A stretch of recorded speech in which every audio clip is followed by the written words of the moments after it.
எல்லோருக்கும் வணக்கம் மாணவர்களே. இப்பொழுது பௌதிகவியலில் வரும் பெர்னூயின் தத்துவம் என்ற பாடத்திட்டம் பற்றி பார்க்க போகின்றோம். அது நீர்நிலையியலில் வரும் ஒரு பாடமாக அமைகின்றது. இந்த பாடப்பரப்பிலே எங்களுக்கு காட்டப்பட்டுள்ள படத்தில் இருக்கின்ற அனைத்து விடயங்களும் பெர்னூயின் தத்துவத்தின் பிரயோகங்களாக அமைகின்றது. இந்த பெர்னூயின் தத்துவத்திலே இப்போ உதாரணமாக நாங்கள் ஒரு விமான பறப்பு என்ற ஒரு விடயத்தை எடுத்தால் அதிலே விமானம் பறப்பதிலே பல விடயங்கள் சார்ந்திருக்கின்றது. ஆர்க்கிமிடிஸின் தத்துவம் சார்ந்திருக்கின்றது, நியூட்டனின் இயக்க விதிகள் சார்ந்திருக்கின்றது. ஆனால் குறிப்பாக அது மேலே உயர்வதற்கு தேவையான ஒரு பகுதி பெர்னூயின் தத்துவமாகும். இதிலே குறிப்பாக இன்னொரு விடயத்தை பாருங்கள். ஒரு அதிகமான காற்று வீசும் போது, அதாவது பலத்த காற்று வீசும் போது கூரைகள் தூக்கி வீசப்படுகின்ற ஒரு நிகழ்வு, அந்த நிகழ்வு உங்களுக்கு தெரியும் பெர்னூயின் தத்துவத்தினுடைய ஒரு தொழிற்பாடாக அமைகின்றது. அதே போல இதிலே பாருங்கள் ஒரு விடயம் இருக்கின்றது. அதாவது விமானம் சார்பாக வழியின் வேகத்தை துணிவதற்காக பயன்படுத்தப்படுகின்ற ஒரு உபகரண அமைப்பு, பாயினுடைய வேகங்களை அளப்பதற்காக பயன்படுத்தப்படுகின்ற ஒரு கருவி. அதை நாம் சொல்லுவோம் பீட்டோ குழாய் என்று அழைப்போம். இதிலே ஒரு நீர் பகுதியில் இருந்து நீர் கீழே விழுகின்றது. நீர் கீழே விழும்போது அது ஒடுங்குகின்றது. இந்த ஒடுங்குகின்றமைக்கான காரணம் ஒரு பெர்னூயின் தத்துவத்தின் ஒரு வெளிப்பாடு, அதாவது தொடர்ச்சிக்கான ஒரு சமன்பாடு என்ற ஒரு விடயத்தை சார்ந்ததாக இருக்கின்றது. அதே போல உங்களுக்கு தெரியும் பாயினுடைய வேகத்தை, அதாவது துணிந்து அதனூடாக பாயும் கனவளவு வீதம் என்றொரு விடயத்தை அறிவதற்கு பயன்படுத்தப்படுகின்றது இந்த வென்டூரிமானி. ஆகவே இதிலே நாங்கள் போடப்பட்ட அத்தனை விடயங்களும், படமாக காட்டப்பட்டிருக்கிற அத்தனை விடயங்களும் ஒரு பெர்னூயின் தத்துவத்தின் பிரயோகங்களாக அமைகிறது. இதிலே குறிப்பாக பாருங்கள், ஒரு துன்கின்ற நீர்வீழ்ச்சி, அதிலேருந்து ஆறு ஒன்று வெளிவருவதை அவதானிக்கின்றோம். அது கூட ஒரு அருவிக்கோடு சம்பந்தப்பட்ட ஒரு முக்கியமான ஒரு விடயம். அதிலே தொடர்ச்சிக்கான ஒரு சமன்பாட்டை பாவித்து நாங்கள் அதனுடைய வேகங்களை கணிக்கக்கூடியதாக இருக்கும். இப்பொழுது அந்த பாடப்பரப்புக்குள் நாங்கள் நுழைவோம். அதிலே முதலாவது விடயத்துக்கு வருவோம். நம்முடைய பாடப்பரப்பை அவதானித்து பாருங்கள். அதிலே பாடவேளை நம்முடைய இதிலே 12 ஒதுக்கப்பட்டிருக்கு. கிட்டத்தட்ட 8 மணித்தியாலங்கள் இந்த பாடப்பரப்புக்காக ஒதுக்கப்பட்டிருக்கிறது பெர்னூயின் தத்துவம். அதிலே சில விடயங்கள் இருக்கிறது பாருங்கள். உறுதிப்பாய்ச்சல் என்ற ஒரு விடயத்தை மாணவர்கள் அறிந்து கொள்ள வேண்டும். அடுத்ததாக பாருங்கள் கொந்தளிப்பு பாய்ச்சல். அடுத்ததாக இருக்கின்றது அருவிக்கோடு என்ற ஒரு விடயம். அடுத்ததாக இருக்கிறது அருவிக்கோட்டுக்கான ஒரு வரைவிலக்கணம். இப்பொழுது நாங்கள் அதுக்குரிய விளக்கங்களை மேலும் அவதானிப்போம். இருக்கின்ற விடயங்களை நாங்கள் கவனிப்போம். அதுக்கு அடுத்ததாக இருக்கிறது அடர்பாய்ச்சல்.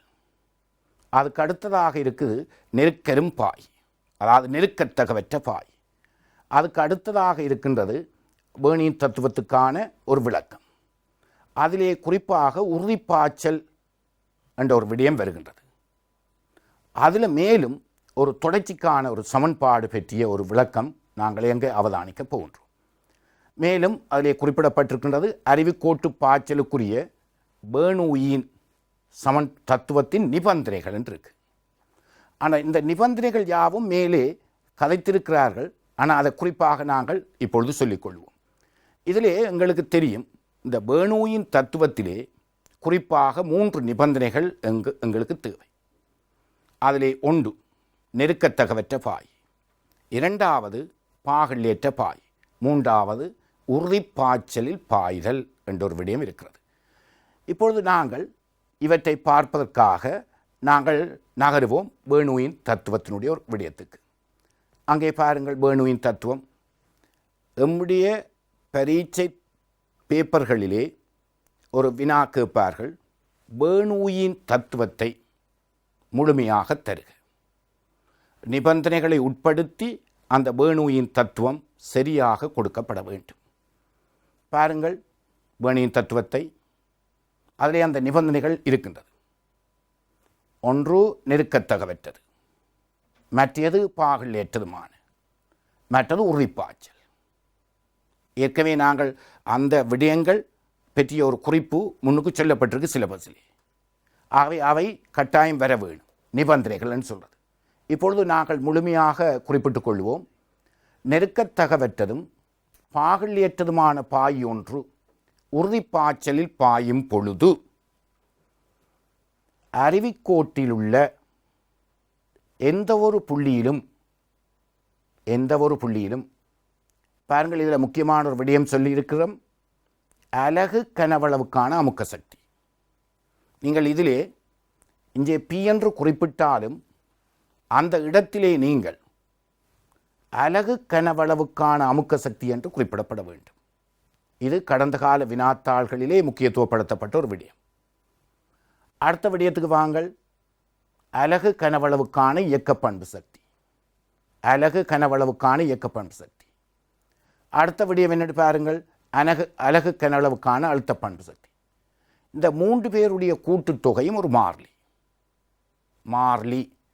மீண்டும் நெருக்கத்தகவற்றதும் பாகலியற்றதுமான பாய் ஒன்று உறுதிப்பாய்ச்சலில் பாயும் பொழுது அருவிக்கோட்டிலுள்ள எந்த ஒரு புள்ளியிலும் அலகு கனவளவிற்கான அமுக்க சக்தியினதும் அலகு கனவளவுக்கான இயக்க சக்தியினதும் அலகு கனவளவுக்கான அழுத்த பண்பு சக்தியினதும் கூட்டுத்தொகை ஒரு மாறிலி. இதுவும் ஓர் சக்தி காப்பு தத்துவமாகும். இப்போ வெப்ப இயக்கவியலில் வரும் முதலாம் விதி எவ்வாறு ஒரு சக்தி காப்பு தத்துவமோ அதே போல பெர்னூயின் தத்துவமும் ஒரு சக்தி காப்பு தத்துவமாகும். அதாவது மூடிய தொகுதியொன்றில் மொத்த சக்தி எப்பொழுதும் மாறிலி. ஆகவே இதை நாங்கள் முழுவதையும் கூட்டும் பொழுது அது பாருங்கள் மாறிலி என்று போடப்பட்டிருக்கு. இது ஒரு மொத்த சக்திக்கான ஒரு அமைப்பு என்பதை நீங்கள் கவனத்தில் கொள்ள வேண்டும். ஆனால் இதில் நாங்கள் பி என்ற குறியீடு குறித்த பொழுதும் அதுக்கான விளக்கம் ஒரு அலகு கனவளவுக்கான அமுக்க சக்தி. இது வழக்கமாக இயக்க சக்தி என்றால் அரை எம்பி வர்க்கம் என்று தான் வந்திருக்கும். ஆனால் அலகு கனவளவுக்கான இயக்க பண்பு சக்தி என்றபடியால் அரை எம்பி வர்க்கத்தை நாங்கள் கனவளவால் பிரிக்கும் பொழுது அது அரை ரோ வி வர்க்கம் என்று வருகிறது. ஏனென்றால் திணிவின் கீழ் கனவளவு உங்களுக்கு எவ்வாறு அமைகின்றது, அடர்த்தி என அமையும், அதில் வி வர்க்கம். அத்துடன் இதிலே ரோஜிஏஜ் உங்களுக்கு தெரியும், வழக்கமாக அழுத்த பண்பு சக்தி எம்ஜிஏஜ் அலகு கனவளவுக்கான அழுத்த பண்பு சக்தி என்ற காரணத்தால் எம்ஜிஏச்சின் கீழ் கனவளவு என்று பிரியும். ஆகவே எம்மின் கீழ் கனவளவு, அதாவது திணிவின் கீழ் கனளவு அடர்த்தி என்ற குறியீட்டை குறிக்கின்றது. ஆகவே ரோஜிஏஜ் இது ஒரு உங்களுக்கு தெரியும். இதில் ஒரு விடயத்தை நாங்கள் சொல்லிக்கொள்ள முடியும். இந்த பியை நாங்கள் குறிப்பிடுவோம் நிலையியல் அமுக்கம். இந்த அரை ரோவி வர்க்கத்தை குறிப்பிடுவோம் இயக்கவியல் அமுக்கம். என்றால் வேகத்துடன் சம்பந்தப்படுகின்றது. ஆகவே இயக்கவியல் அமுக்கம்.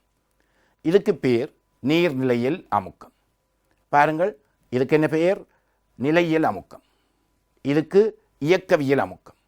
இதற்கு நீர்நிலையியல் அமுக்கம். இந்த 3 அமுக்கத்தையும் கூட்டுகின்றோம். இந்த 3 அமுக்கத்தையும் கூட்டினால் ஒரு மாறிலி வருகிறது. ஆகவே இந்த மாறிலியும் ஒரு அமுக்கத்தை சார்ந்தது.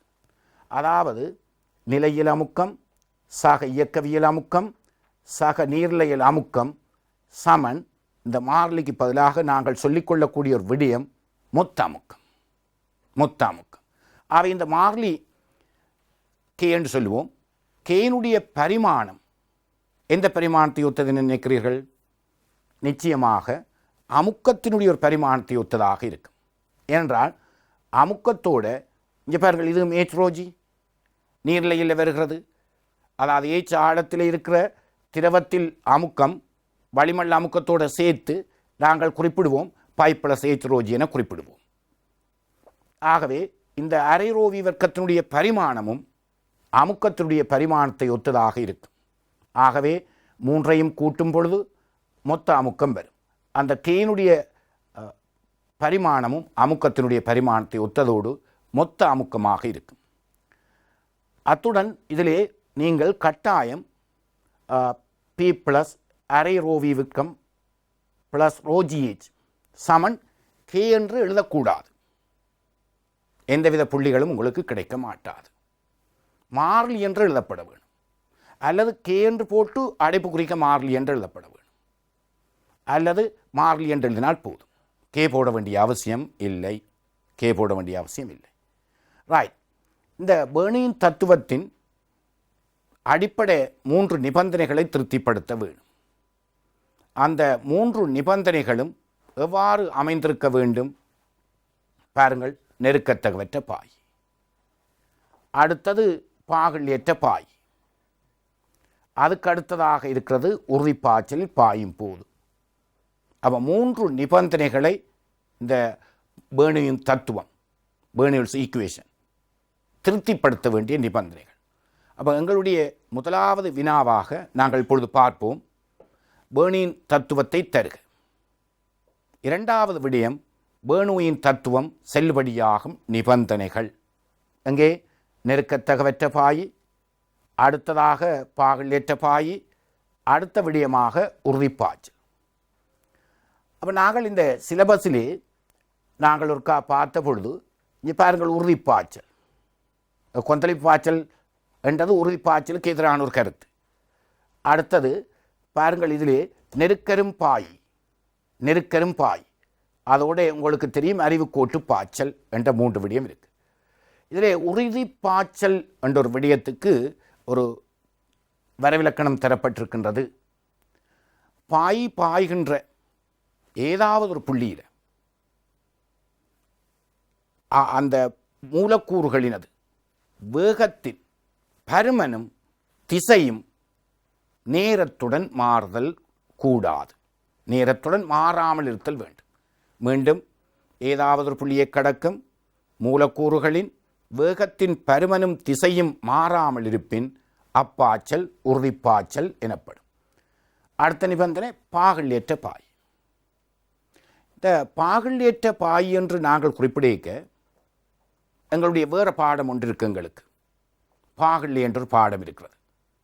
அந்த பாகல்ய என்ற பாடத்தில் நீங்கள் அறிவீர்கள் இந்த பாகல்யற்றதுக்கும் பாகல்ய உடையதுக்குமான ஒரு விளக்கம். அதாவது அடுத்துள்ள பாய்களின் படைகளுக்கிடையில் உராய்வு விசை இல்லை என்றால், அடுத்துள்ள படைகளுக்கிடையில் ஒரு உராய்வு விசை இல்லை என்றால் அந்த பாய்கள் பாகல்யற்ற பாய்கள் எனப்படும்.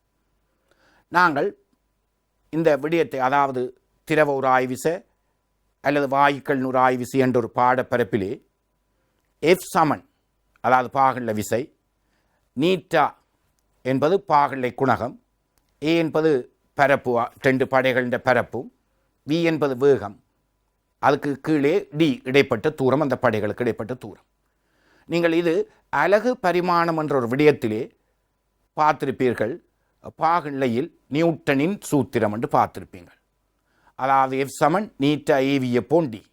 இது பாகல்யுடைய பாய்களுக்கு பொருந்துகின்ற ஒரு விடயம். ஆகவே இந்த எஃப் என்று சொல்லப்படுற அந்த உராய்வு விசை, திரவ உராய்வு விசை அல்ல வழித்தடை விசை போன்றவற்றுக்கான அந்த விடயம் இல்லாத பாய்களைத்தான் நாங்கள் சொல்கிறது பாகல்யற்ற பாய்கள் என்போம்.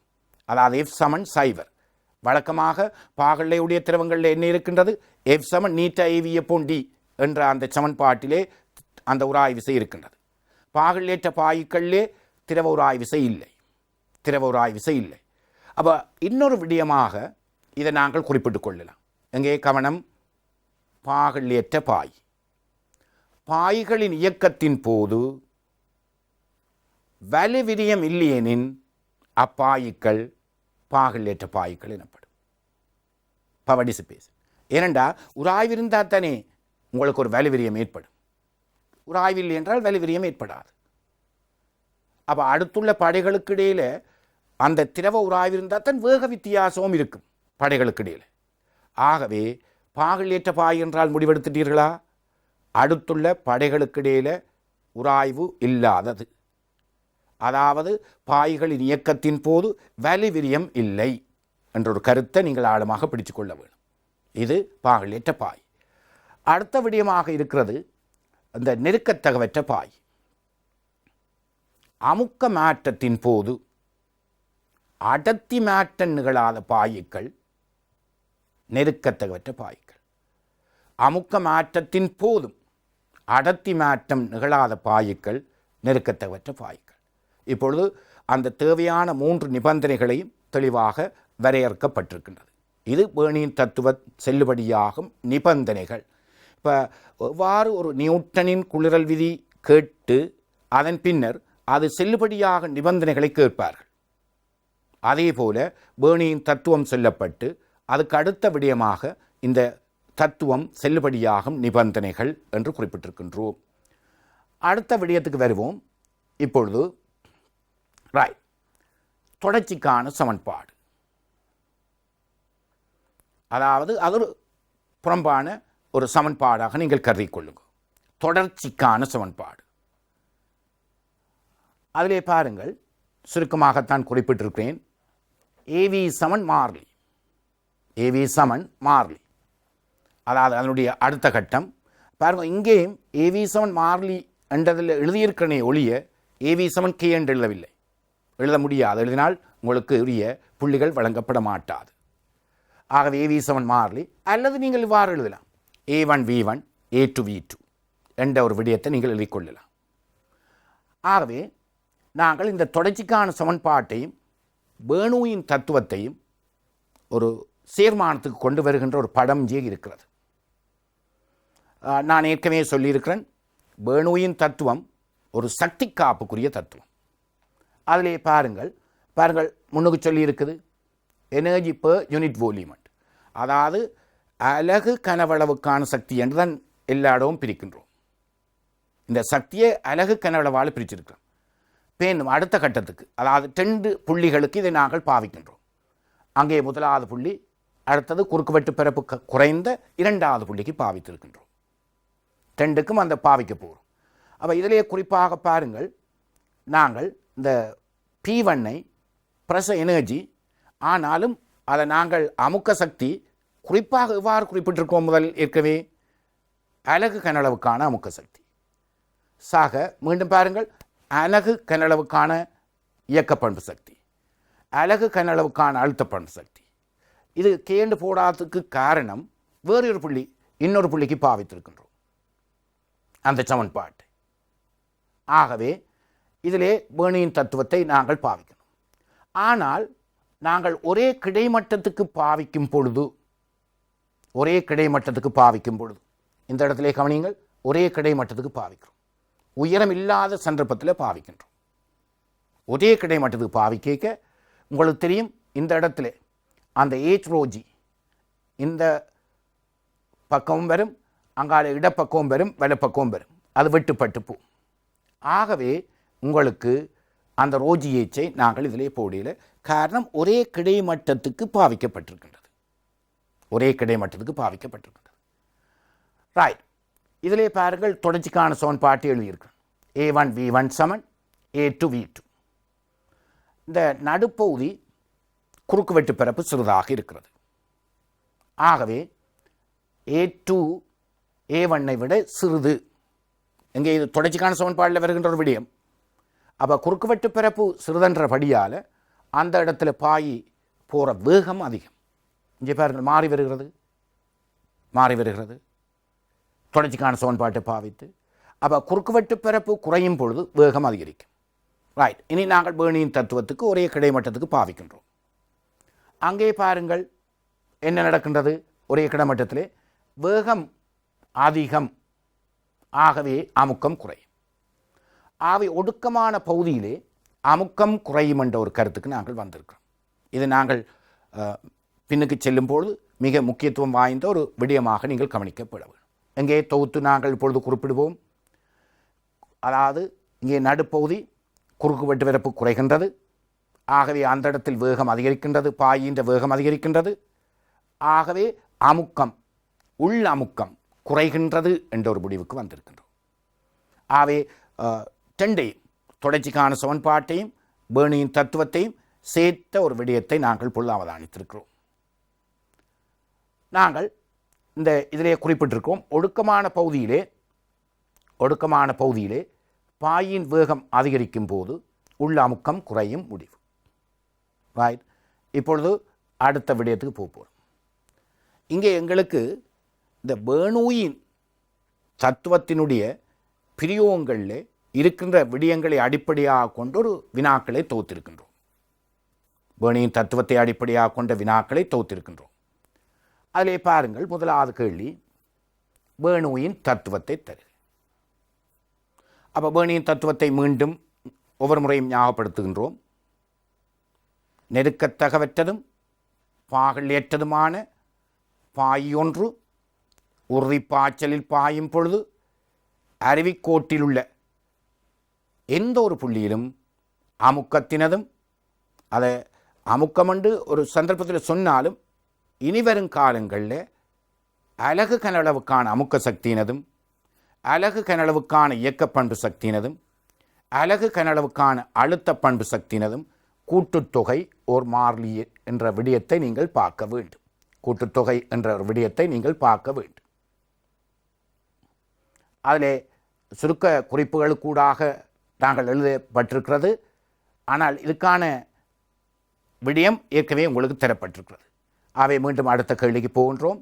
ரைட், இது அந்த கேள்வியினுடைய அந்த அமைப்பை பாருங்கள். அப்போ இதுக்கான ஒரு 2 புள்ளிகள் வந்துடும். அடுத்த கட்டத்துக்கு நாங்கள் போவோம்.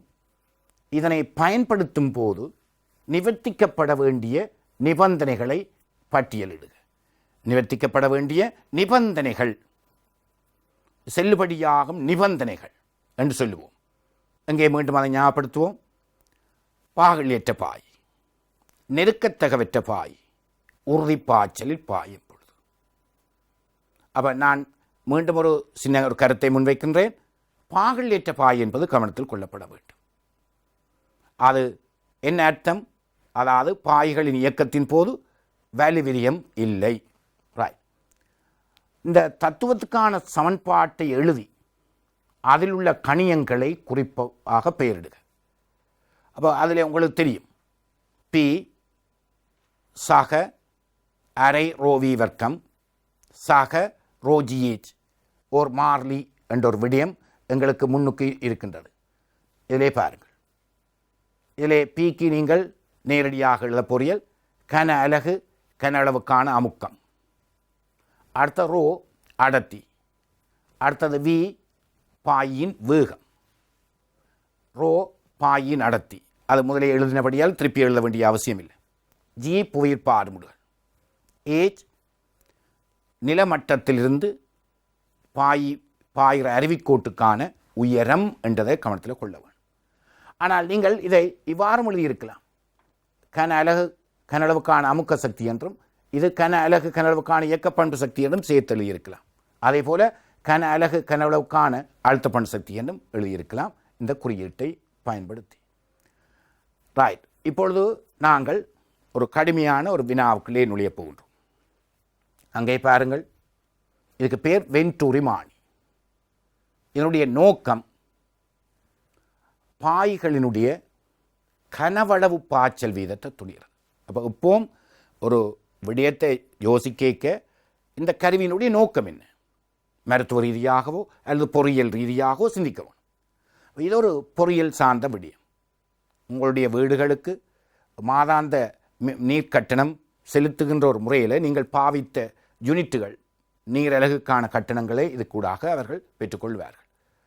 அப்போ பாருங்கள், குழாய் ஒன்று கூடாக பாயும் திரவம் ஒன்றின் வேகத்தை துணிவதற்காக வென்டூரி மானி அதனுடைய ஆரம்ப குறுக்குவெட்டு பரப்பு ஏ, முன்னுக்கு இருக்கிற குறுக்குவெட்டு பரப்பு ஏ, அதுக்குள்ளால போன அந்த நுழைந்த வழியோ அல்லது பாயோ திரவமோ குறைந்த குறுக்குவெட்டு பரப்புடைய சிமோலே என்னும் பகுதியை நோக்கி பாய்கிறது.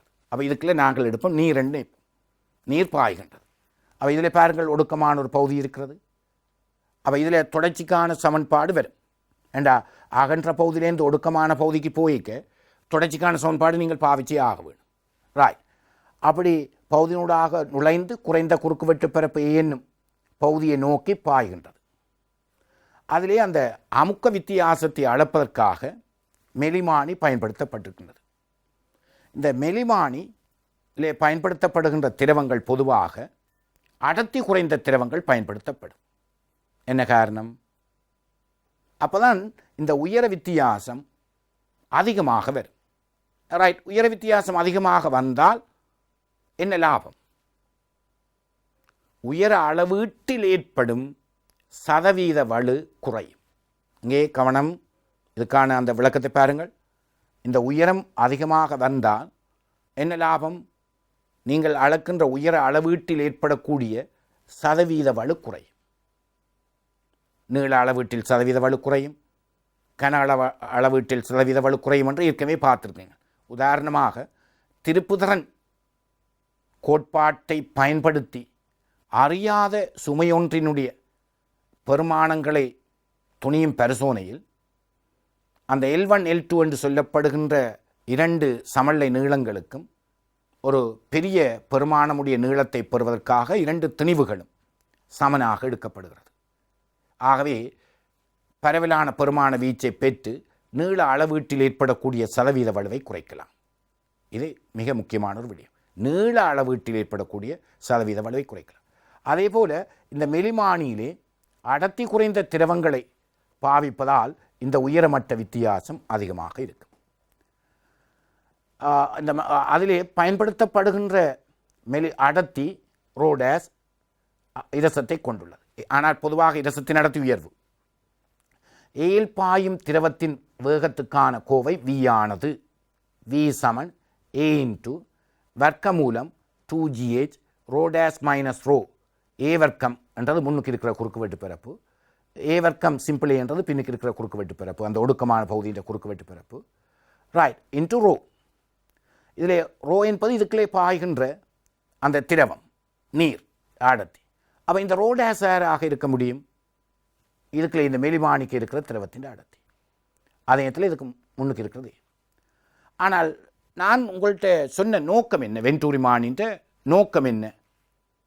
வெண்டூரி மானின்ற நோக்கம் என்ன சொன்னான்? பாயும் கனவளவு வீதம் கியூவை துணியலாம். இங்கே 2வது கேள்வியாக கேட்டிருக்கிறேன். நான் உங்களை அந்த படிமுறை வளர்ச்சியாக அந்த கேள்வியை அணுகுவதற்காக முதல் வேகத்தை கண்டு பேர்ந்து நான் பாய்ச்சல் வீதம் கியூவுக்கான ஒரு அணுகுமுறையில் போயிருக்கிறேன். ஆகவே நோக்கம் இதான், அதாவது பாயும் கனவளவு பாய்ச்சல் வீதம். இதில் நீங்கள் இன்னொரு விடயத்தை கவனிக்கணும். பாருங்கள், அதிலே நான் கனவளவு பாய்ச்சல் வீதம் என்பதை கவனமாக குறிப்பிட்டிருப்பேன். ஏன்னா பாய்ச்சல் வீதம் என்று நீங்கள் எழுத முடியாது. ஏண்டா வெப்ப பாய்ச்சல் வீதம் இருக்கிறது, திணிவு பாய்ச்சல் வீதம் இருக்கிறது. அப்போ குறிப்பாக துலங்க வேணும் கனவளவு பாய்ச்சல் வீதம் Q. ரைட், நாங்கள் இந்த செய்முறையை பார்க்க போன்றோம். அப்போ நான் மீண்டும் இருக்கா இந்த படத்தினை விவரிக்கின்றேன். அகலமான குறுக்கு வெட்டு பிறப்பு கபிலே, ஒடுக்கமான குறுக்கு வெட்டு பிறப்பு சிமோலே. இது நான் குறிப்பிட்டிருக்கிறது அந்த முதலாவது புள்ளியில் இருக்கிற அமுக்கம் P1, 2வது புள்ளியில் இருக்கிற அமுக்கம் P2. ஆனால் நான் விடை கொடுக்க போகிறது ஏச்சில் கொடுக்க போகிறேன். ஆனால் நான் இதில் குறிப்பிட்டிருக்கிறது P1 என்பது அந்த முதலாவது புள்ளி, அதாவது இந்த மெலிமானின் மேற்பக்கத்தில் இருக்கிற புள்ளி, 2வது புள்ளியில் உள்ள அமுக்கம். ஆனால் அதுகளில் விடை கொடுக்கல. இங்கே சும்மா தரப்பட்டிருக்கிறது ஒரு ஐடியாவுக்காக. பாருங்கள், V1, அதாவது 2 P1 minus P2 rho into A1 A2 into -1. அதிலே குறுக்கு வெட்டு பிறப்பு கேபிள் A1, இதை A2 என்று குறிப்பிட்டிருந்தார். இப்பொழுது நாங்கள் முதலாவது விடயத்தை இங்கே நாங்கள் அணுகுவோம். அதனுடைய விடையை பற்றி நாங்கள் விளங்கப்படுத்தும் பொழுது ரைட், அதிலே பாருங்கள், ஒரே கிடைமட்டத்துக்கு, அதாவது அந்த வெண்டூரி மானியில் முதலாவது புள்ளி 2வது புள்ளி ஒரே கிடைமட்டத்துக்கு P1 ப்ளஸ் அரை ரோ V1 வர்க்கம். ரோ V1 வர்க்கம்ன்றது அந்த முதலாவது புள்ளியிலே உள்ள வேகம். P2 அந்த பொதுவான கோவை ஒன்று, அது பொது வடிவம் என்று சொல்லப்படுகின்ற ஒரு விடயம். அடுத்தது அரை ரோ V2 வர்க்கம். இங்கே H ரோஜி போடவில்லை, காரணம் ஒரே கிடைமட்டத்துக்கு பேர்னியின் தத்துவத்தை பாவித்திருக்கின்றேன். ரைட், P1 மைனஸ் P2 அரை ரோ V2 மைனஸ் V1 வர்க்கம். அப்போ நான் குறிப்பிட்டிருக்கிற அந்த V1 என்பது முதலாவது பகுதியில், அதாவது அகலமான பகுதியில் உள்ள வேகம். இங்கே குறிப்பிட்டிருக்கிற V2 என்பது ஒடுக்கமான பகுதியில் உள்ள குறுக்கு வெட்டு பிறப்பை குறிக்கின்றது. ஆகவே ஒடுக்கமான பகுதியில் தான் வேகம் கூட, ஏனென்றால் குறுக்கு வெட்டு பிறப்பு குறியேக்க வேகம் கூடவாக இருக்கும் என்பதை நீங்கள் கவனத்தில் கொள்ள வேண்டும். இந்த V2வை V1 நான் மாற்றம் செய்து வச்சுக்கிறேன். என்ற வினா என்ன? முதலாவது வினா வேகத்துக்கான, அதாவது முன்னுக்கு பாய்கின்ற வேகம் முதலாவது பகுதியில், அதாவது குறுக்கு வெட்டு பிறப்பு கூடிய பகுதியில். அப்போ நான் அங்கே பாருங்கள், P1 மைனஸ் P2 அரை ரோ V2 வர்க்கம் மைனஸ் V1 வர்க்கம். அந்த P1 மைனஸ் P2வை நான் இங்கே மிக கடுமையான ஒரு விடயம் பாருங்கள். ஒரே கிடைமட்டத்தில் அமுக்கங்கள் சமனட்டு நான் குறிப்பிட்டிருப்பேன். இதற்காக பாருங்கள் இந்த கோவையை P1 H dash rho G plus H rho G P2 H dash rho G H rho dash G. இதில் கவனமாக பாருங்கள். இந்த P1 P2 எழுதின விதத்திற்காக மீண்டும் அழுத்தமாக பாருங்கள். விளங்கப்படுத்த போகிறேன். முன்னுக்குள்ள படத்தை எடுத்து P1 plus H dash rho G H rho G சமன் P2 plus H dash rho G plus H rho dash G. இப்பொழுது நாங்கள் இந்த விடயத்துக்கு வருவோம். ரைட், இதிலே பாருங்கள், இதுக்குள்ளும் திரவம் இருக்கிறது, இதுக்குள்ளும் திரவம் இருக்கிறது. இப்போ நீங்கள் வழி என்றால் மட்டும்தான் இந்த இடத்துல P1 என்றால் அப்படியே தொடர்ந்து இங்கே P1 வரும். அதே போல் இதில் இந்த ஒடுக்கமான பகுதியில் உள்ள அந்த பாயின்ற வேகம் P2 என்றால் இந்த இது வரைக்கும் P2 வரும். ஆனால் இதுக்குள்ளே இருப்பதோ P2 ஆக இருக்கின்றது இந்த இடத்துல. அவை இந்த திரவத்தால் வருமே, அதாவது இதுக்குள்ள பாய்கிற திரவத்தால் ஒரு அமுக்கம் வரும். அதே போல் இந்த P2வோட இந்த திரவத்தால் வார அமுக்கமும் உங்களுக்கு வரும், திரவத்தால் வார அமுக்கமும் உங்களுக்கு வரும் இந்த இடத்துல. ஆகவே இப்பொழுது நான் கதைக்கின்ற விடயத்தை கவனமாக பாருங்கள். இந்த ஏச்சுக்கு மேலே ஒரு உயரத்தை வச்சுக்கிறேன், H டேஷ். ஆனால் அதை நான் படத்தில் குறிப்பிடவில்லை என்ற அந்த கேள்வியை குழப்பாத வரைக்கும். ரைட், இப்பொழுது இந்த இடத்திலும் அதுக்கு நேர அதே கிடைமட்டத்தில் இந்த இடத்திலும், அதாவது ஒரே திரவத்தின் கிடைமட்டத்தில் அமுக்கங்கள் சமம்.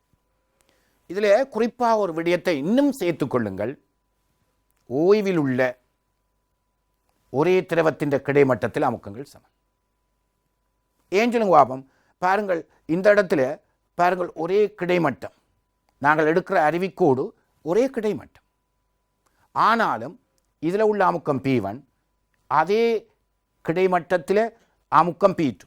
ஒரே திரவம், ஒரே கிடைமட்டம், ஆனால் அமுக்கங்கள் வேறு வேறு. என்ன காரணம்? எங்கே குறிப்பிட்றேன்னு சொல்லுங்க பாப்போம். இந்த இடத்துல P1, இந்த இடத்துல P2.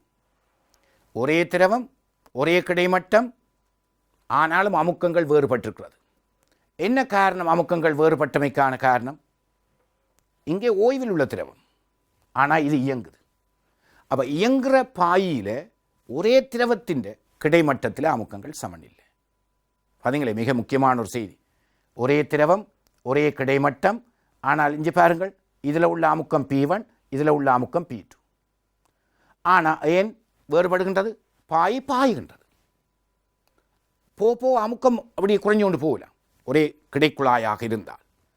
ரைட், இப்பொழுது இதில் உள்ள அமுக்கம் P1 plus H rho G, அதோட இந்த இதுக்கு மேலே இருந்த H டேஸும் சேர்ந்து ஒரே திரவம். ஆனால் இதில் உள்ள அமுக்கம் பாருங்கள், இந்த P2ஓட H days rho G plus H rho days G ஆக அமையும், rho டேஸ் G ஆக அமையும். ஆகவே அங்கே போவோம் மீண்டும் அந்த இடத்துக்கு. இந்த ரைட், இங்கே பாருங்கள் விளக்கத்தை. அப்போ இதில் அந்த உள்ளுக்கே ஒரு திரவம் இருக்கிறபடியால் தான் இந்த பிரச்சனை வருகிறது. ஆகவே P1 minus P2 rho days minus rho into G. Right, அதை நாங்கள் அங்கே கொண்டே போட போகின்றோம் அந்த இடத்திலே. இதுக்கு பதிலாக அந்த P1 மைனஸ் P2க்கு பதிலாக P1 மைனஸ் P2க்கு பதிலாக நாங்கள் போடுகின்றோம். ஆகவே அந்த இடத்திலே போடுவோம். பாருங்கள், rho days minus rho into GH அரை ரோ, அந்த V2க்கு பதிலாக இவரை போடுகின்றோம். A1 வர்க்கம் ஓவர் A2 வர்க்கம் sin1. அதில் இருந்த அந்த இந்த V1, அங்கே இருக்கிற V1ம் V அதை வெளியில் எடுத்திருக்கிறோம். ஆகவே V வர்க்கம், அப்போ இதில் பாருங்கள் 2 அங்கே போயிருக்கிறது.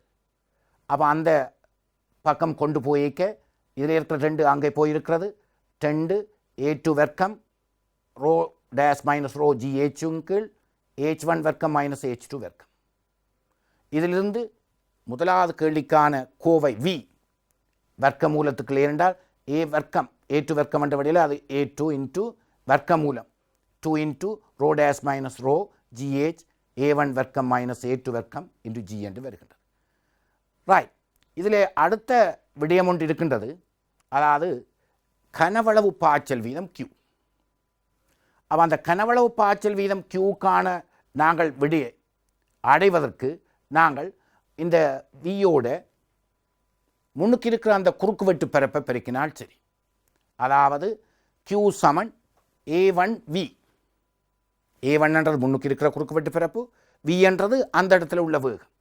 அப்போ இந்த கோவையை A1 பெருக்கும் போது உங்களுக்குரிய Q வரும். அப்போ நோக்கம் நிறைவேறி இருக்கிறது. வென்டூரி மானியினுடைய பிரதான நோக்கம் கனவளவு பாய்ச்சல் வீதம் Qவை துணிதல். ஆகவே நாங்கள் அடுத்த விடயத்துக்கு வருவோம். அப்போ இதிலே அடுத்த பகுதியாக பாருங்கள், ஒரு விடயம் இருக்கிறது. ஒரு பொல்லான குழாய் ஒன்று தட்டு டி தனது முனையில் கொண்டுள்ளது. குழாய்க்கூடாக வழியானது ஊதப்படுகையில் இந்த டி என்றது மேலே இருக்கிற ஒரு விடயம். கிளை சி, அந்த சி வந்து சுயமாக இருக்கிற ஒரு தட்டு, மேலே ஒரு தட்டு, அந்த தட்டின் நடுவிலே ஒரு துவாரத்துக்குள்ளே குழாய் மாதிரி பொருத்தப்பட்டிருக்கிறது. அப்போ பொல்லான குழாய் ஒன்று தட்டு டீனை இணைத்து தனது முனையில் கொண்டுள்ளது. அப்போ பொல்லான குழாய் முனையில் தட்டு, அதுக்கு கீழே இன்னொரு சுயமான பாரமற்ற தட்டு. ஆகவே நாங்கள் பாருங்கள் என்ன செய்கிறோம், இந்த குழாய்க்கூடாக வழி ஊதப்படுகிறோம். வழியை நாங்கள் இதுக்குள்ளால் ஊதும் பொழுது என்ன நடக்குது என்று பாருங்கள். அந்த கீழே இருக்கிற பாரமற்ற அந்த மட்டை மேலே தூக்கப்படும். எவ்வாறு தூக்கப்படுகின்றது என்பதை பார்க்கும். பாருங்கள், அவ சராசரி கதி V, அந்த மட்டைகளால் போகிற அந்த வழியினுடைய கதி V. அவை மேல் நோக்கி தாக்கும் விளையல் விசையினை காண்க. அப்போ நாங்கள் இதிலே பாருங்கள் கவனமாக, இந்த வழி வருகிறது. ரைட், இந்த புள்ளிக்கும் அதுக்கு கீழே உள்ள ஒரு புள்ளிக்கும் நாங்கள் பேர்னியின் தத்துவத்தை பாவிக்க போன்றோம். ஆனால் மேலே பேர்னியின் தத்துவம் பாவிக்கும் பொழுது ஒரே அறிவிக்கோட்டுக்கு தான் நீங்கள் பாவிக்க வேணும். அப்போ இதிலும் பாவித்து இங்கேயும் பாவிக்க வேணும். ஆனால் அங்கே உள்ள வேகம் 0, அந்த அமுக்கம் வளிமண்டல அமுக்கம் தான் இருக்கும். அதை நாங்கள் இங்கே கொண்டு வரலாம். ஆகவே அந்த கீழே இருக்கிற சிசி என்ற அந்த மட்டைக்கு நாங்கள் இப்பொழுது மேற்பக்கத்திலும் கீழ்ப்பக்கத்திலும் பேர்னியின் தத்துவத்தை பாவிப்போம். அதிலே பாருங்கள், ஒரு விடயத்தை என்ன கேட்டிருக்கிறது, அந்த மட்டையில் தாக்குற விளையல் விசை. மேலே வழி வீசுவதால் அமுக்கம் குறையும், கீழே வழி வீசாத காரணத்தால் அமுக்கம் கூட. ஏண்டா இந்த மட்டையின் உயரத்தை புறக்கணியுங்கள், பேர்னியின் தத்துவத்தை பாவிப்போம். அமுக்கம், அதாவது வேகம் இருக்கும்போது, வழியின் வேகம் இருக்கும்போது அமுக்கம் குறையும். கீழே அமுக்கம் கூட, மேலே அமுக்கம் குறைவு. ஆகவே மேல் நோக்கி ஒரு உயர்த்தும் விசை தட்டிலே தாக்கும். அதுதான் கேட்கிறார், மேல் நோக்கி தாக்கும் விளையல் விசை. அதை பற்றி நாங்கள் இப்பொழுது பார்ப்போம். ரைட், அங்கே பாருங்கள், அந்த சிசி என்ற அந்த தட்டுக்கு மேலேயும் கீழே P1 அரை ρV வர்க்கம் சமன் P2. என் கீழ்ப்பக்கம் வேகம் இல்லை என்றா அந்த வழியின் வேகம் அப்படியே மேலாலேயே போயிடும். ரைட், அரை ρV வர்க்கம் P2 minus P1, P2 minus P1 அது சமன் டெல்டா P, அதாவது அமுக்க வித்தியாசம் என்று போட்டிருக்கிறோம். ஏண்டா உங்களுடைய கேள்வி என்ன, அந்த தட்டை உயர்த்துகின்ற விசை. ஆகவே அரை ρV வர்க்கம் அது அங்காலே இருக்கிறது. P2 மைனஸ் P1க்கு பதிலாக டெல்டா P. டெல்டா பிக்கு என்ன போடலாம், அதில் இதிலே குறிப்பிடையில் டெல்டா எஃப்பின் கீழ் A. டெல்டா P சமன் டெல்டா எஃப்பின் கீழ் A, அதாவது அமுக்கம் விசையின் கீழ் குறுக்குவெட்டு பிறப்பு. ஆகவே பாருங்கள், டெல்டா பிக்கு டெல்டா எஃப்ஓவே அந்த ஏ அங்கால போயிருக்கு. டெல்டா எஃப் சமன் அரை A ρV வர்க்கம். அதில் ஒரு குறிப்பு சொல்லியிருக்கிறேன், மட்டையினுடைய திணிவை புறக்கணிக்குக. ஆரம்பத்தில் மட்டையினுடைய திணிவை புறக்கணிக்குக அண்டா அப்படியே மேலே உயர்த்தும் விசை, அப்படியே மேலே உயர்ந்து போயிடும். ரைட், அடுத்த கேள்வியை பாருங்கள், மட்டையின் திணிவு எம்எனின், அப்படியே படிமுறையாக போய் கொண்டிருக்கிறோம். மட்டையின் திணிவு எம்எனின் மட்டையை சமநிலையில் வைத்திருக்க ஊதப்பட வேண்டிய வழியின் கதியாது. அப்போ இலங்கை பரீட்சை திணைக்களத்தில் இப்படி ஒரு வினா இருக்கிறது. இப்போ கீழ் உதட்டுக்கு கீழே வைத்து வழியை ஊதும் போது, வழியை அந்த கடதாசி பேப்பர் ஒன்றை வச்சுட்டு வழியை ஊதும் போது அப்படியே பேலன்ஸில் நிற்கும். எவ்வாறு, மேலே வேகம் அதிகமாக இருக்க அமுக்கம் குறையும், கீழே அமுக்கம் கூட. ஆவை உயர்த்தும் விசை மேலே இருக்கும், அந்த உயர்த்தும் விசை இந்த எம்ஜியை பேலன்ஸ் பண்ண அப்படியே நிற்கும். கிடையாகவே நிற்கும். இது ஒரு இலங்கை பரீட்சைத்திற்குள்ள வினா. நான் அதை எவ்வாறு அணுகியிருக்கேன்? உயர்த்தும் விசையை கண்டு அந்த உயர்த்தும் விசையிலிருந்து இந்த மட்டையின் திணிவு எனின் அதை வெற்றிருக்க ஊதப்பட வேண்டிய கதையை கேட்டிருக்கேன். அங்கேயும் அந்த வினா இருக்கின்றது, நீங்கள் சந்தியுங்கள். அப்போ இதிலே பார்ப்போம். அங்கே பாருங்கள், மேலே ஒரு விடயத்தை போட்டிருக்கேன்.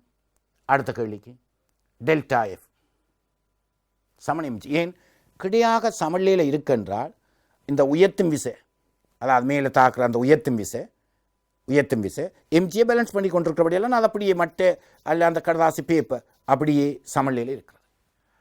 இந்த டெல்டா எஃப்க்கு இங்கே இருக்கிற கோவி உண்டு, அரை ரோ வி வர்க்கம். ரைட், ரெண்டையும் சமப்படுத்தும். டெல்டா எஃப் சமன் அரை ரோ வி வர்க்கம். ஆனால் ரெண்டு இருக்கு. ஆவே எம்ஜி, ஆவே வி வர்க்கம் சமன் 2mg இன் கீழ் ஏரோ. ஆவே வி சமன் வர்க்க மூலம் 2mg இன் கீழ் ஏரோ. இது உங்களுடைய ஃபைனல் பேப்பர்லேயே அந்த வர்க்க மூலம் போடாமல் அறியாமடுக்கண்டு எழுதியிருக்கிறார்கள். இதே விடயம் என்பதை கவனத்தில் கொள்ளும். இது ஒரு தனி வினாவாக ஒரு 15 புள்ளிகளுக்கு வழங்கப்பட்டிருக்கின்ற ஒரு வினாவாக இது அமைகின்றது. ஆகவே அந்த விடயத்தையும் அங்கே தெளிவாக பார்த்திருக்கிறீர்கள். இப்பொழுது ஒரு வினா முடிந்திருக்கிறது, ஒரு கட்டுரை வினாக்கான ஒரு விடயம். அடுத்த வினாவை நோக்கி இப்பொழுது நாங்கள் நகருவோம். ராய், இதிலே பாருங்கள், முதலாவதாக நான் சொன்ன விடயம் உங்களுடைய சிலபஸ் அடிப்படையாக கொண்டு சொல்லியிருக்கிறேன். வெண்டூரிமானி அது பாயும் கனவளவு பாய்ச்சல் வீதத்தை துளியலாம். இங்கே காட்டப்பட்ட கருவிக்கு என்ன பெயர்? இந்த கருவியினுடைய பெயர் பீட்டோ குழாய் என்று சுருக்கமாக சொல்லுவார்கள். பீட்டோ குழாய் இதெங்கே பயன்படுத்தப்படுகிறது? விமானமோட்டி. விமானம் சார்பாக வழியின் வேகத்தை துணிவதற்கு. பாருங்கள், இதில் கேள்வி கேட்டிருப்பேன், வாயுவின் கதி. அப்போ நோக்கம் என்னென்று பிடிபட்டுதான் கன விமானங்களிலே விமானமோட்டி விமானம் சார்பாக வழியின் வேகத்தை துணிவதற்கு இருக்கும். அது விமானத்தின் மேல் பகுதிகளிலே அங்கே ஒரு சிறிய துவாரத்துக்கூடாக அந்த வழி உள்நோக்கி போவதை அவதானிக்கலாம். அப்போ இதனுடைய நோக்கம் என்ன? இதுக்குரிய பேர் என்ன? அதாவது பீட்டோ குழாய். நோக்கம் என்ன? பாயின் வேகத்தை துணிதல். ரைட், நோக்கத்தை நிறைவேற்றியிருக்கு. இந்த கேள்விக்கு வருவோம். வாயுத்தாரை ஒன்றிலிருந்து கிடை திசையிலே ஒடுங்கிய வாயு அருவி இப்படி போகுது. இங்கே பாருங்க, அம்புக்குறியால் காட்டியிருக்கு, வீசப்படுகிறது. இத்தாரையின் வழி அருகில் உள்ள வாயுவின் கதியை அளவிடுவதற்கு மெலிமானி ஒன்று கீழே பாவித்திருக்கிறேன். ஒரு ஜூப் வடிவத்தில் இருக்கிற ஒரு மெலிமானி பாவிக்கப்பட்டிருக்கிறது. அந்த மெலிமானி ஒன்றை மாணவன் பாவிக்கின்றான். மெலிமானியில் இருக்கிற எண்ணெய் மட்டம் 2.4 சென்டிமீட்டர். அந்த வழியின் அடர்த்தி 1.2 கிலோகிராம் பெர் மீட்டர் கனம். எண்ணெயின் அடர்த்தி 8000 கிலோகிராம் பெர் மீட்டர் கனம். பாருங்கள், அடர்த்தி குறைஞ்ச ஒரு திரவத்தை தான் மெலிமானிக்கில் பாவித்திருக்கிறார்கள். இதிலே பாருங்கள், நீங்கள் கண்டுபிடியுங்கள், எந்த பக்கம் இந்த மெலிமானி திரவம் உயர்ந்திருக்கிறது? இந்த பக்கம். என்ன காரணம்? இதிலே வேகம் இருக்கும், பாய் அப்படி வழி வீசி கொண்டிருக்கிறது, ஒரே குறுக்குவெட்டு பிறப்பு. ஆனால் வெண்டூரிமானியில் குறுக்குவெட்டு பிறப்பு மாறுது. ஒரு இடத்துல அகலமாகவும் இன்னொரு இடத்துல ஒடுக்கமாகவும் இருக்கிறது. அதால் அங்கே தொடர்ச்சிக்கான சமன்பாடு பயன்படுத்தப்படும். இங்கே தொடர்ச்சிக்கான சமன்பாடு பயன்படுத்தி இல்லாது என்றால் எல்லா இடமும் ஒரே குறுக்குவெட்டு பிறப்பு, அதே நேரத்தில் ஒரே கிடையான ஒரு அமைப்பும் இருக்கிறது. அவள் இங்கேயும் கிடையான அமைப்பு தான் பயன்படுத்துகிறோம், ஆனால் ஒரே குறுக்குவெட்டு பிறப்புன்றபடியால் தொடர்ச்சிக்கான சமன்பாட்டை நீங்கள் பயன்படுத்த முடியாது. இதிலே பாருங்கள், அந்த வேகம் v. ஆனால் இதில் வராது. அந்த மேல் குழாய்க்கு வேகம் 0. ஏன்? மறைக்கப்பட்டிருக்கிறது. அப்போ அதுக்குள்ளால் வேகம் போகாது. அதாவது நீங்கள் வீடு எல்லாத்தையும் முற்றுமுழுதாக பூட்டி போட்டு பின்னுக்கு இருக்கிற ஜன்னலை திறந்தால் வழி வீசாது. வழி போக வேணுமாக இருந்தால் நீங்கள் ஜன்னலை திறந்த அதே நேரத்தில் முன்னுக்கு இருக்கிற ஜன்னலோ கதவோ திறந்திருக்கப்பட வேண்டும். அப்போ தான் வழி அப்படியே ஃப்ளோ பண்ணி போகும். பாருங்கள், நெஞ்சால போகுது பின்னுக்கு. ஆனால் அந்த இடத்துல வேகம் 0. ஆகவே இந்த இடத்துல நான் பாவிக்க போகிற சமன்பாடு ஒரே கிடை மட்டத்துக்கு p+ அரை ரோ v வர்க்கம் சமன் மாறிலி என்ற ஒரே கிடை மட்டத்துக்கு பேர்னியின் தத்துவத்தை பாவிக்க போகிறோம். அப்போ இதிலே பாருங்கள், அந்த இடம் இங்கே இருக்கிறது. p1 + அரை ரோ v1 வர்க்கம் + p2 அரை ரோ 0 வர்க்கம். அதாவது வேகத்துக்கு 0 போட்டிருக்கேன். அண்ட் அதில் பிளாக் பண்ணப்பட்டிருக்கு, அதில் மறைச்சிருக்கிறார்கள். ஆகவே வேகம் 0. அப்போ ரைட், அதில் அரை ரோவி வர்க்கம், இது வழி, இங்கே வழி, வழி என்ற வழியால் இதில் இருக்கிற அமுக்கம் தான் இது வரைக்கும் வரும். போன முறை என்ன பிரச்சனைண்டா நீர் பாஞ்சது, அப்போ அந்த குழாயின் இந்த கீழ்ப்பக்கத்துக்கும் நீர் அமர்ந்து போயிடுது. இது வழியைத்தான் இதில் குறிப்பிட்டிருக்கேன். வழி என்ற வழியில் இதில் உள்ள அமுக்கம் P1 தான், வழி என்ற வழியில். அதே மாதிரி அதில் உள்ள அமுக்கம் P2 தான். இந்த இடத்துல வழி என்றால் இங்கேயும் ஒரே அமுக்கம் தான் இருக்கு, விளங்குறது. ஆகவே இதிலே பார்க்கும் பொழுது P1 ப்ளஸ் H ρ0G சமன் P2 ஏண்டா ஒரே திரவத்தின் கிடைமட்டத்தில் அமுக்கங்கள் சமன். பாருங்கள், ஒரே விடயம்தான் வெவ்வேறு வடிவத்தில் வருது. ஓய்வில் உள்ள ஒரே திரவத்தின் கிடைமட்டத்தில் அமுக்கங்கள் சமன் மெலிமானில் P1 plus H ρg equal P2. அங்கே பாவிச்சிருக்கிறேன் பாருங்கள் பிள்ளைகள், P2 மைனஸ் P1க்கு இந்த இடத்துல எழுதப்பட்டிருக்கிறது. P1 ப்ளஸ் ρ0ன்றது அந்த மெலிமானி திரவத்தின் அடர்த்தி, G சமன் P2. ஆகவே H ρ0G சமன், அது அங்கால கொண்டு போயிருக்கிறேன், P2 மைனஸ் P1. ஆகவே அந்த P2 மைனஸ் P1 அங்கே இருக்கிறது பாருங்கள், அதுக்கு பதிலாக H ρ0G போட்டிருக்கிறேன். ஆகவே V வர்க்கம், அந்த அதில் வார ரோ வந்து வழியினுடைய அடர்த்தி, இதில் வார ρ0 வந்து மெலிமானி திரவத்தின் அடர்த்தி. ரெண்டையும் வித்தியாசப்படுத்துங்க, ரெண்டும் இருக்கிறது திரவாக இருக்கிறது. ரைட், ஆகவே V வர்க்கம் சமன், அந்த ரெண்டு மேலே போகுது, 2H ρ0G இன் கீழ் ρ0 A, வழி ρ A. ஆகவே வர்க்கம் V சமன் வர்க்கம் மூலம் 2H ρ0G இன் கீழ் ρ A. அது சமன். இனி நாங்கள் பிரதியீடு செய்ய போகிறோம் தந்த பெருமானங்கள்.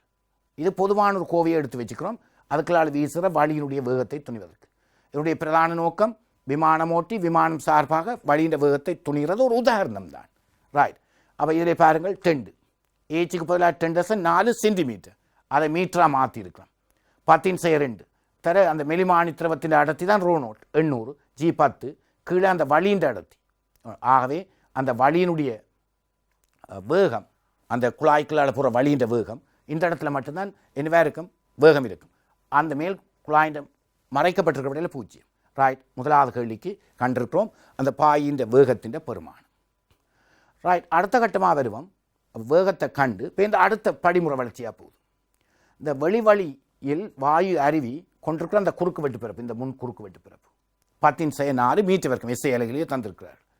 வினா, அருவியின் திணிவு பாய்ச்சல் வீதம். பார்த்தீங்களே, நான் குறிப்பாக சொல்ல வேண்டும்னு சொன்னான், கனவளவு பாய்ச்சல் வீதம், திணிவு பாய்ச்சல் வீதம், வெப்ப பாய்ச்சல் வீதம். நீங்கள் பாய்ச்சல் வீதம் என்று குறிப்பிட்டால் எந்த இடத்திலும் புள்ளிகள் வழங்க முடியாது. ஏன் எதை குறிப்பிடுறீர்கள் என்று குறிப்பாக சொல்ல வேண்டும். அப்போ இதிலே பாருங்கள், கிளியராக கேட்கப்பட்டிருக்கு திணிவு பாய்ச்சல் வீதம். இதுக்கு முதல் கேட்கப்பட்ட கேள்வி என்ன, கனவளவு பாய்ச்சல் வீதம். அப்போ திணிவு பாய்ச்சல் வீதம் என்று கேட்டிருக்கு, அதுக்குள்ள அந்த அறிவிக்கலாம். ரைட், திணிவு பாய்ச்சல் வீதம் என்றால் என்ன, திணிவுங்கள் நேரம். இப்பொழுது அந்த ஆன்சரை பார்ப்போம். கேள்வியற்கா மீண்டும் கவனிக்க, வெளிவழி வாயு அருவியானது குறுக்கு வெட்டு பிறப்பு தந்திருக்கிறார்கள். பார்ப்போம், குறுக்கு வெட்டு பிறப்பு தேவையுண்டு. ஆகவே அருவி வாயுவின் திணிவு பாய்ச்சல் வீதத்தை கணிக்க. ரைட், பாருங்கள் என்ன போட்டிருக்கு, திணிவு பாய்ச்சல் வீதம் M/T. வீதம்ன்றது ஒரு நேரத்தை குறிக்கின்ற ஒரு குறியீடு, அப்போ திணிவு பாய்ச்சல் வீதம் M/T. ஆகவே அங்கே உங்களுக்கு வரப்போகிற ஒரு விடயம் என்னென்று கேட்டால், திணிவுக்கு நீங்கள் கொடுக்கக்கூடிய ஒரு பெருமானம் கனவளவின் கீழ் கனவளவு அடர்த்தி. அப்போ அந்த கனவளவு அடர்த்தி யாருக்கு, திணிவுக்கு. அந்த கனவளவை நீங்கள் இவ்வாறு குறிப்பிடலாம், குறுக்கு வெட்டு பிறப்புற அந்த உருளையின் நீளம். ஆகவே A/L யாருக்கு, கனவளவுக்கு ρT. அப்போ இதில் வார L/T AL அந்த கனவளவுக்கு பதிலாக போடப்பட்ட ஒரு விடயம் ρT. அதில் L/T நாங்கள் ஒரு சிட்டாக மாற்றுவோம், தூரத்துங்கள் நேரம். ஆகவே வேகம். Right, AV ρ. ஆகவே 10/4 தர 17.9 தர 1.2. இந்த 17.9 யார், அந்த வேகத்துக்கு. இங்கே இதுக்கு முன்னுக்கு இருக்கிற ஒரு பகுதியில் கண்டிருக்கிறோம். அடுத்தது அடுத்த பெருமானம் என்ன, 1.2, இது வழியினுடைய அடர்த்தி. ஆகவே 10.15 தர 10/3 திணிவுங்கள் நேரம் kg/s. அடுத்ததாக இன்னொரு வினாவை கேட்டிருக்கிறார்கள், வலு. உங்களுக்கு தெரியும் என்ன பெருமானம் போடலாம்ன்ற சக்தியங்கள் நேரம், வேலையங்கள் நேரம். அப்போ வேலைக்கு நாங்கள் கொடுக்கலாம், இங்கே கிடையாத்தனை வழி வீசுது, அப்போ வேறு சக்தி வரையிலாது. அவை இயக்க சக்தியுங்கள் நேரம் அரை எம்பி வர்க்கத்துங்கள் டி அரை எம்முங்கள் டி என்றது இங்கே கண்டிருக்கிறோம் 2.15. அவை அடுத்ததாக வேகத்தின் வர்க்கம் 17.92. ஆகவே 0.34 என்ற ஒரு வட்டுக்கு வருது. ஏன் வலு? ஆகவே உங்களுக்கு இந்த விடயங்களை நீங்கள் கவனிக்க, அதாவது 3 வினாக்கள் கேட்கப்பட்டிருந்தார்கள் உங்களுக்கு. அந்த வினாவிலே நாங்கள் பார்த்த விடயங்களோடு செல்லும் போது இன்னும் மேலும் வரும் விடயங்களை அடுத்தடுத்த வகுப்பில் நாங்கள் கவனிக்க இருக்கின்றோம். இப்பொழுது நாங்கள் ஏற்கனவே பார்த்த விடயங்களை தொகுத்து பார்ப்போம். இதிலே பேர்னுயின் தத்துவத்திலிருந்து இந்த பகுதியை ஆரம்பித்திருந்தோம். அதிலே பேர்னியின் தத்துவத்தை கூறியிருந்தோம்.